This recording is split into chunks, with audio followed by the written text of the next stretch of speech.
안녕하십니까, 신박뉴스입니다. 먼저 최근 논란의 중심에 선 인물, 바로 더불어민주당의 박수현 의원에 대한 이야기를 꺼내볼까 합니다. 충청남도 공주, 부여, 청양을 지역구로 두고 있는 그가 자신의 페이스북에 남긴 한 문장이 발단이 되었습니다. 그 내용은 이러합니다. 내란 속에 윤석열의 고향이라는 치욕을 씻어버립시다. 여러분도 아시다시피 박수현 의원의 지역구는 공주, 부여, 그리고 청양입니다. 그런데 그는 굳이 공주를 언급하며 나아가 논산까지 거론하며 충청도민 전체를 향해 마치 내란 속의 윤석열의 고향 사람들이라고 칭하는 듯한 뉘앙스를 풍겼습니다. 이러한 언급은 당연히 충청도민들, 특히 공주와 논산 지역 주민들의 강한 반발을 불러일으켰습니다. 연일 터져나오는 이러한 대박 사건들을 보면서 씁쓸함을 금할 수 없습니다. 박 의원의 발언을 곱씹어보면 결국 공주라는 도시 전체가 내란이라는 불명예스러운 역사를 계승하는 고장으로 해석될 여지를 남겼다는 점에서 심각한 문제가 아닐 수 없습니다. 정말이지 황당한 이야기가 아닐 수 없습니다. 물론 지금 민주당 내부에서는 자신들이 마치 대통령이라도 된 듯한 착각에 빠져 있는지도 모르겠습니다. 대통령이 되었다는 상황 속에서 너도 나도 이재명 후보에게 잘 보이고 싶어 안달이 난 것처럼 보입니다. 어느 후보가 이렇게 혁혁한 공을 세웠습니다. 이렇게 대대적으로 보도되었습니다라는 보고가 이재명 후보에게 직접 올라가기 위해선 자극적이고 강렬한 메시지가 필요하다고 생각하는 것 같습니다. 결국 이러한 경쟁 심리가 과열되어 충성 경쟁이라는 이름하에 윤석열 전 대통령을 극단적으로 비난하는 행태로 이어진 것은 아닌지 우려스럽습니다. 이러한 과정 속에서 박수현 의원은 공주 시민들에게는 도저히 납득하기 어려운 발언을 내뱉은 것이 아닌가 싶습니다. 과연 이러한 발언이 선거에 도움이 될까요? 제 생각에는 오히려 공주 시민들의 반감만 더욱 키울 가능성이 높습니다. 물론 박 의원 본인은 아마 나는 그런 의도가 아니었다라고 항변할지도 모릅니다. 하지만 분명한 사실은 지난 대선에서 내란이라는 표현의 맥락과는 별개로 윤석열 후보는 공주에서 13%, 부여에서 19%, 청양에서 25%라는 압도적인 지지율로 당시 이재명 후보를 이겼다는 점입니다. 이는 명백한 사실입니다. 그런데 갑자기 윤석열 전 대통령은 공주가 자신의 고향이며 자신을 충청의 아들이라고 주장하고 나섰다는 것입니다. 그러면서 박 의원은 내란 속의 윤석열의 고향이 지금의 공주이며 그가 충청의 아들이라고 주장하는 것에 대해 참으로 모욕적이고 치가 떨린다고 이야기했습니다. 이는 연좌제 논란까지 불러일으킬 수 있는 매우 위험한 발언입니다. 결국 박수현 의원의 발언은 한순간에 공주라는 도시 전체를 내란 수계 도시로 낙인 찍고 공주 시민과 충청도민들을 내란 수계의 후손으로 만들어버리는 결과를 초래했습니다. 저는 이 발언에 대해 박수현 의원이 공식적으로 그리고 즉각적으로 사과해야 할 상황이라고 생각합니다. 공주 시민들의 진정한 뜻을 먼저 물어야 합니다.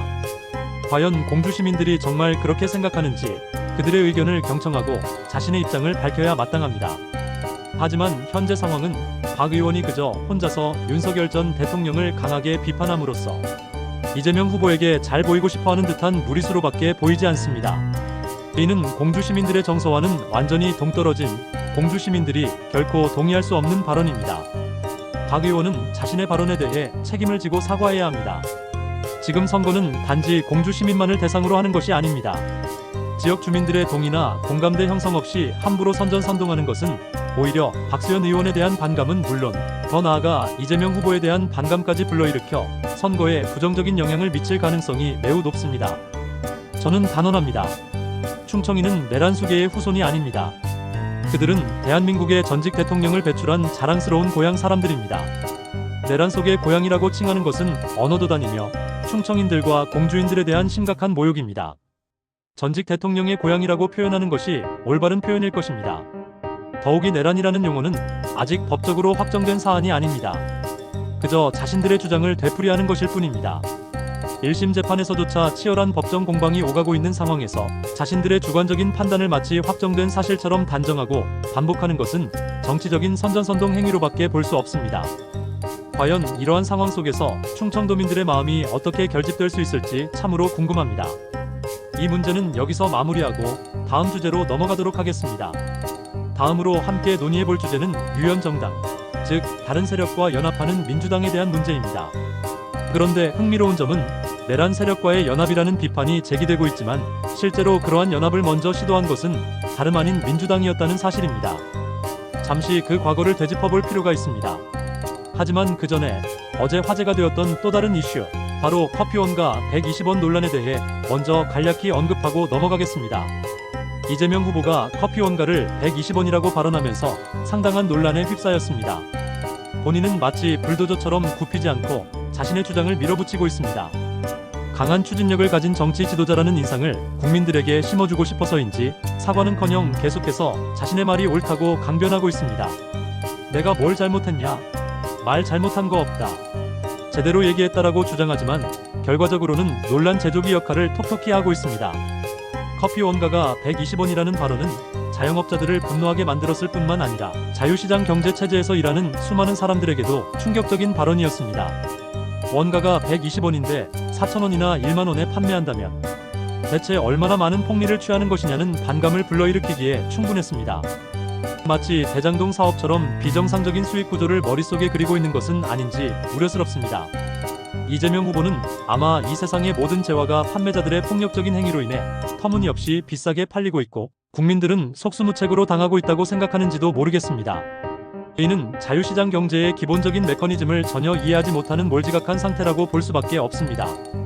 더욱 걱정되는 것은 만약 이재명 후보가 정부를 운영하게 된다면 그가 생각하는 가격대로 시장이 움직이지 않을 경우 정부가 개입하여 강제로 가격을 조정할 가능성이 매우 높다는 점입니다. 이는 사회 전체주의로 가는 매우 위험한 발상입니다. 나중에는 카페 사장들이 정부가 지시한 가격을 따르지 않으면 카페 특검을 하자고 주장하거나 120원 발언에 대해 자영업자들이 반발하면 자영업자 줄 세우기를 시도할지도 모릅니다. 심지어 자신의 친형을 정신병원에 강제로 입원시켰던 것처럼 시장을 강압적으로 통제하여 정상적인 작동을 불가능하게 만들까봐 우려스럽습니다.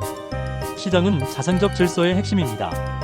필요한 사람과 공급하는 사람이 서로 이익을 얻기 위해 힘들게 만든 재화를 적정 가격에 판매하고 필요한 사람은 그것을 구매하여 활용하는 과정을 통해 시장은 풍요로워지고 일자리가 창출되며 경제가 활성화되는 것입니다.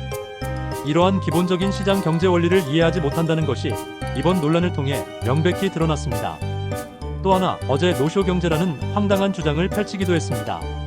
호텔 예약을 하고 나타나지 않으면 그 돈이 지역 경제 활성화에 도움이 된다는 주장인데 정말 어처구니 없는 이야기입니다. 예약을 취소했든 안 했든 호텔 측에서는 이미 객실 준비에 비용을 지출했을 것입니다. 그런데 노쇼를 했다고 해서 돈을 다시 돌려받는다면 호텔은 도대체 어디서 손실을 메꿔야 할까요? 결국 호텔의 영업력은 약화되고 이는 곧 호텔에 납품하는 수많은 재화와 서비스 그리고 그곳에서 일하는 사람들의 일자리까지 위협하는 결과를 초래할 것입니다. 나아가 호텔이 무너지면 그 지역 경제 전체가 엄청난 타격을 입게 됩니다. 이처럼 연쇄적으로 시장과 마을 전체가 죽어가는 행위를 경제 활성화라고 당당하게 이야기하는 것은 정말이지 황당하기 그지없습니다. 이러한 경제관념을 가진 사람이 국정을 운영한다면 이는 마치 베네수엘라 경제, 중국식 경제 혹은 북한식 사회주의 경제처럼 퇴행적인 결과를 초래할 가능성이 매우 높습니다. 자신이 당과 정부를 장악하고 가격과 목표량, 할당량 등을 정함으로써 경제를 움직일 수 있다고 믿는 듯합니다.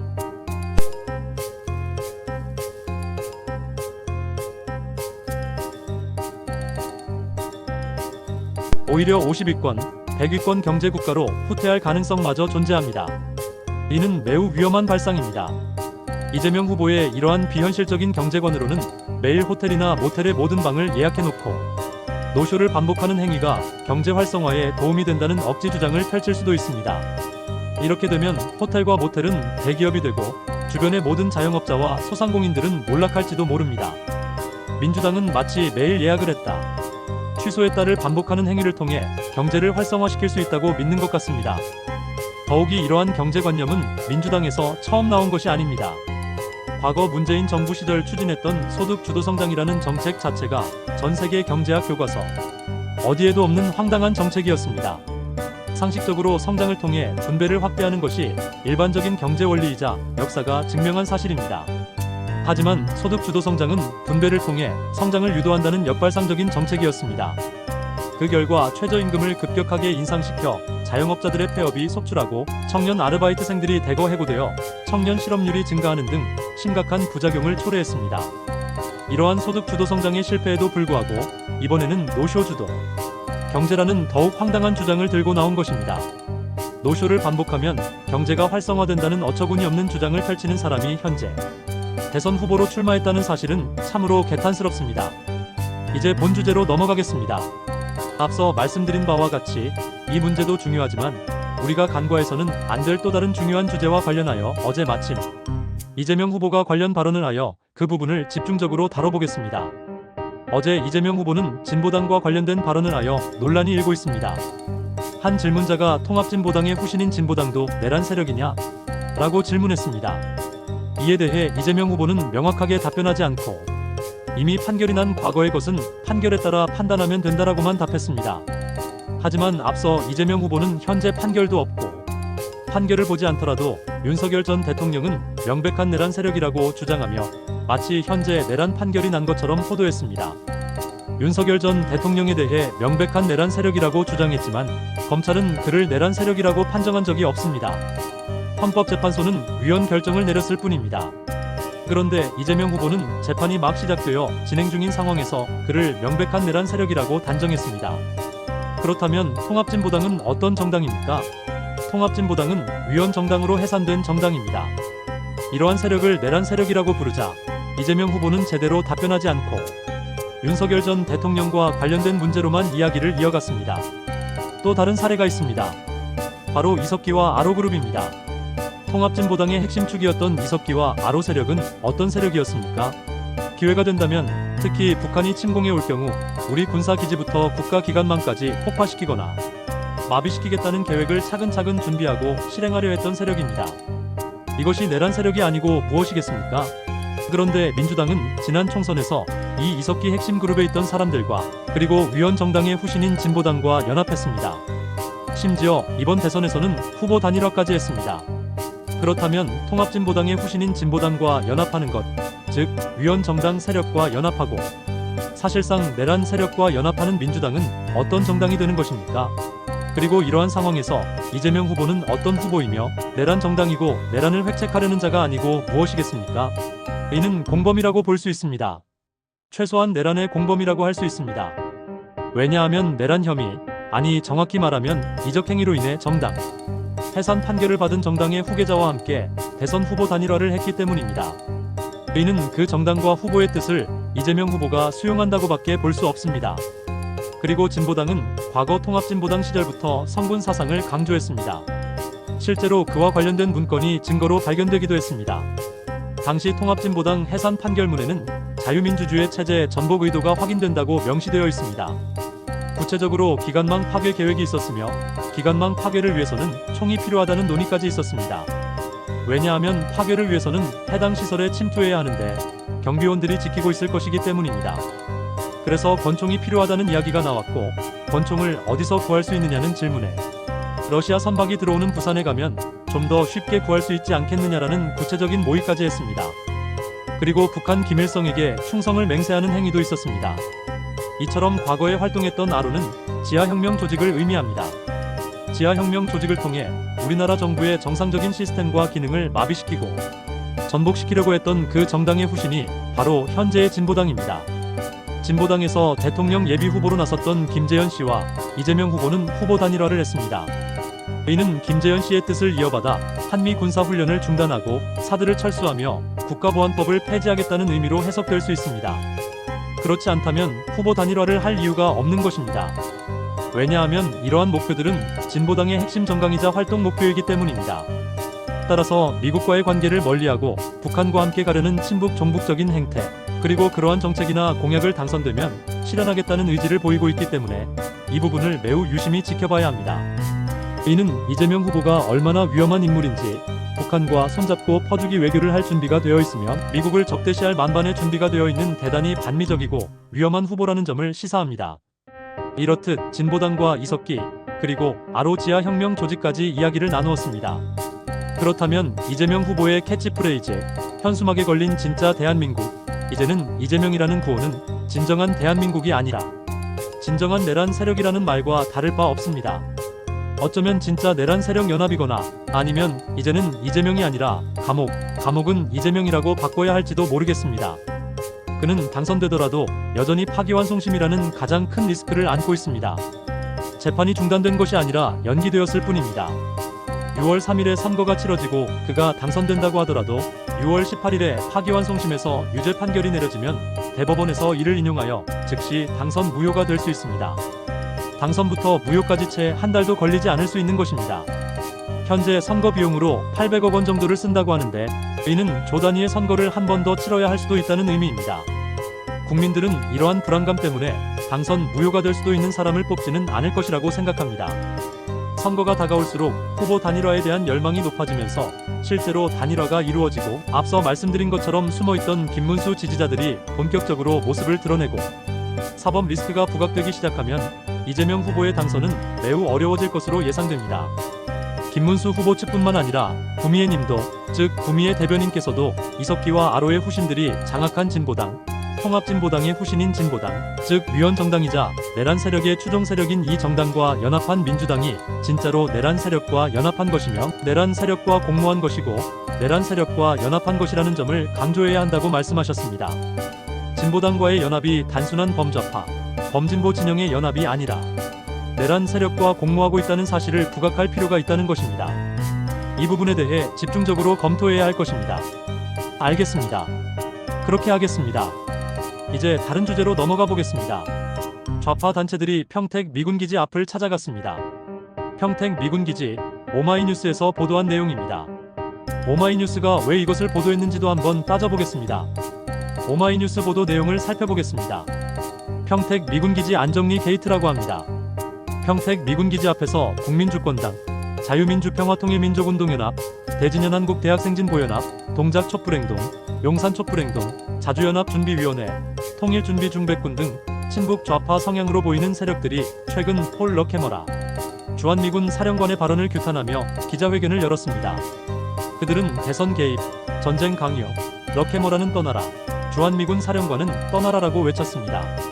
최근 러케머라 주한미군 사령관은 몇 가지 중요한 이야기를 했는데 그 이야기와 더불어 이 친북 좌파 세력들의 규탄 기자회견에 대해 어떻게 생각하시는지요?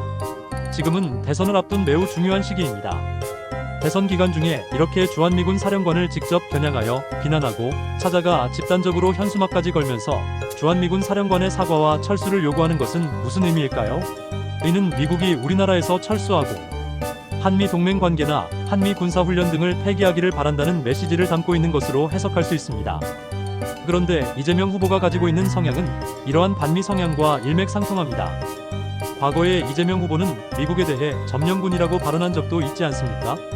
6.25 전쟁 당시 미국과 유엔군의 도움으로 우리나라가 공산화될 위기에서 벗어나 자유민주주의 체제를 지킬 수 있었음에도 불구하고 그 공로를 부정하고 인정하지 않는 것은 만약 이재명 정권이 탄생한다면 과거 북한의 침략 시도, 즉 소련제 탱크를 앞세워 남침했던 김일성이 이루지 못했던 적화를 이재명 정권을 통해 다시 한번 시도해보려는 불순한 의도로 해석될 수 있습니다. 그래서 지금처럼 주한미군 철수를 외치며 미군 기지 앞에서 시위를 벌이는 행위는 과연 이재명 후보가 전혀 모르고 있는 것일까요?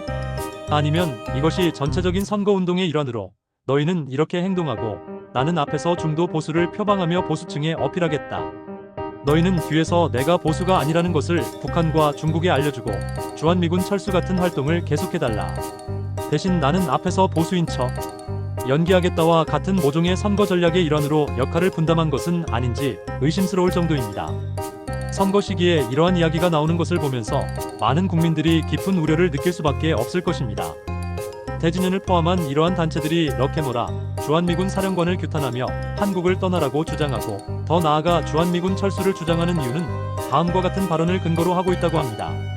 러케머라 사령관은 지난번 한국의 지리적, 지정학적 위치의 중요성을 언급하면서 한국이 일본과 베이징, 중국 본토의 중간에 위치한 매우 중요한 지정학적, 군사적으로 중요한 위치에 있다고 강조했습니다. 그러면서 이 지역은 마치 어떤 곳에 착지한 고정된 한국 항공모함과 같이 중요한 위치에 있으며 대한민국의 새로운 지도자는 6월 4일부터 동맹 관계가 일종의 기로에 있다는 사실을 받아들여야 할 것이고 한미 협력이 매우 중요하다고 발언했습니다. 이러한 발언에 대해 친북 좌파 단체들이 문제를 삼은 것입니다. 이들은 이것을 대선 개입이자 전쟁 강요라고 주장하고 있습니다. 참으로 황당한 주장이 아닐 수 없습니다. 이상 신박뉴스였습니다. 건강한 하루 되시고 구독과 좋아요 눌러주시면 유익한 뉴스로 찾아뵙는데 큰 힘이 되겠습니다.